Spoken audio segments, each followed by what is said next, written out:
back. Well, spring comes with a sense of rebirth and renewal, and it's a great time of year to tackle new projects and new goals. But what if you're struggling to find the motivation? Peak performance and mindset coach Hina Khan is back with tips to get us on track. Welcome back, Hina. Okay, Hina,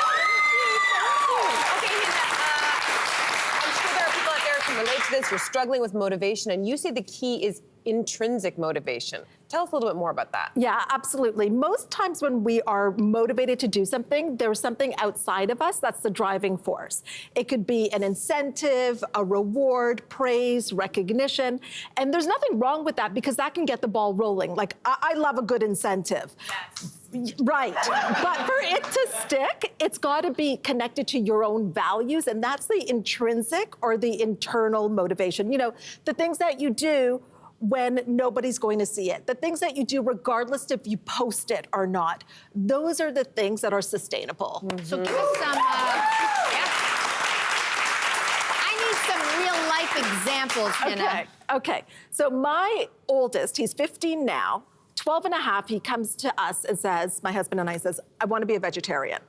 He loves animals, and he doesn't want to eat any animals anymore. Now, that's not part of what we are doing as a household, so it's really coming from with him. Like, I love a burger, you know, I enjoy a steak, so we eat meat at home. So that was really something that was connected to his values, and because of that, when we would go out to a restaurant and there weren't a lot of great choices, he's still committed to it. When he goes to my mom's, and my mom is like, oh no, it's okay, it's just chicken.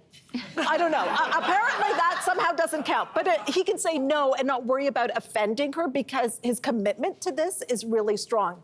And when you are committed to something, you do what it takes. And when you're interested, you'll just do what's convenient. Yeah. Right? Okay. I love that. I think most people like a great spring reset, but it can feel overwhelming to know where to start. So you're going to take us through some practical steps to tap into our inner intrinsic motivation in many different areas of our lives. Yes. So let's start with a morning time. People who want to start a morning routine. Yes. What suggestions would you give to motivate us? Well, I love a good morning routine, but you want to do it for yourself and think about, why do I want to have a morning routine? What would be the result of it? Maybe it's something in the case of you would feel more productive, effective. What would the results be? Maybe you're starting your day with a lot more clarity about what your priorities are. Maybe those few minutes before the rest of the house gets up really sets the tone for your day, right? I know it does for me. And then also, how would you feel? Would you feel happy, confident, joyful, more in control? That's what you want to connect to. And for everybody, it's going to be different. I love that. Okay, I'm already a morning person, and generally I don't struggle with motivation. I do, however, have a couple of sore spots. Okay. One of them is I love golf. I play a lot. But I hate practicing. I never practice. I just show up cold on the golf course, and I never want to go to the range. You don't feel nervous when you're going to show up cold? No, and the thing is, yes, we have a simulator in our backyard, so I don't have to go far to practice. I won't even go outside into my own yard to practice. What is my problem, and how can you help me? Well, first of all, think from the end. When you think of playing at the level that you want to play at, what is that like? When I daydream it? When you daydream it, yeah. Oh, I'm playing at the Masters. You're playing at the Masters. And how would that feel to really be playing at that level that you want to play at? That's like what you think, man, it would just be so great to play at that level. Amazing. It would feel amazing. And then you reverse engineer it. So now let's say that is who you are. It's a part of how you show up on the greens. I don't know the terminology, so don't judge. But that's how you show up. If you reverse engineer it, what would you be doing to be that person? So you're bringing that future state into the present. How often would you be practicing? Would you be using the backyard simulator? I have no excuse. I should be using, yes. Right. But maybe once a week. Maybe once a week. Okay. Now here's the thing. This is where little incentive can help. Like, let's say they were like, Lainey, you're going to be with A-list celebrities doing a charity golfing event. That would kick you into gear. Like, you'd be in the backyard, I'm assuming, maybe practicing a little bit more for something like that. Yeah. And then you want to make it intrinsic and make it internal. Thank so you. just start I'm there. gonna work on that.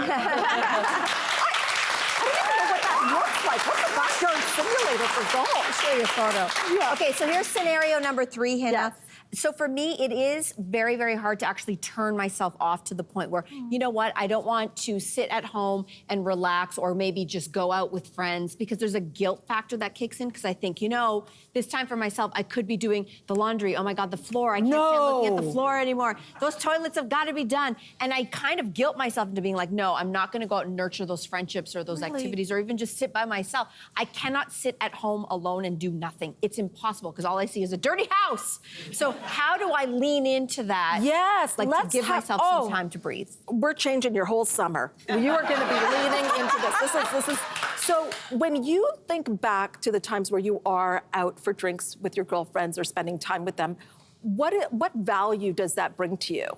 Oh, it fills my soul, fills my bucket, as my daughter would say. It fills your soul. And so how does filling your soul impact other areas of your life? I'm a better person. You're a better person. So this is like sounding pretty good. And then what is that worth to you? What is filling your soul, being a better person? What is that worth?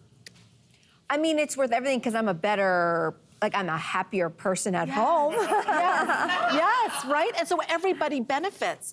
So it's priceless. Probably. So what you want to do in a case like this is also reframe it, because you've got a negative connotation to rest, that it means that there's something, you're not being productive. You should be doing more. I'm not valuable. You're not valuable. So the way that I look at it is that I make it part of my self-image. And the more I rest, the more I make. Because you could be out with your girlfriends and they just share something with you that changes something for you in your life. You could be doing that walk and that $1 million idea drops into your mind. So you start to look at rest as being productive. And this is actually part of your strategy. This is how you are more effective. I love We need to give you a rest report card. Yes!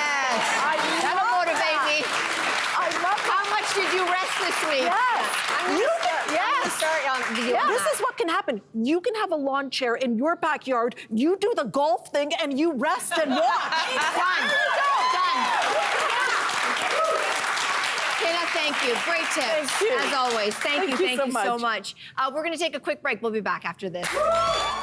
Thanks for watching. We've got lots more discussion and debates on everything from food and fashion to pop culture and current events. Don't forget to click like and subscribe.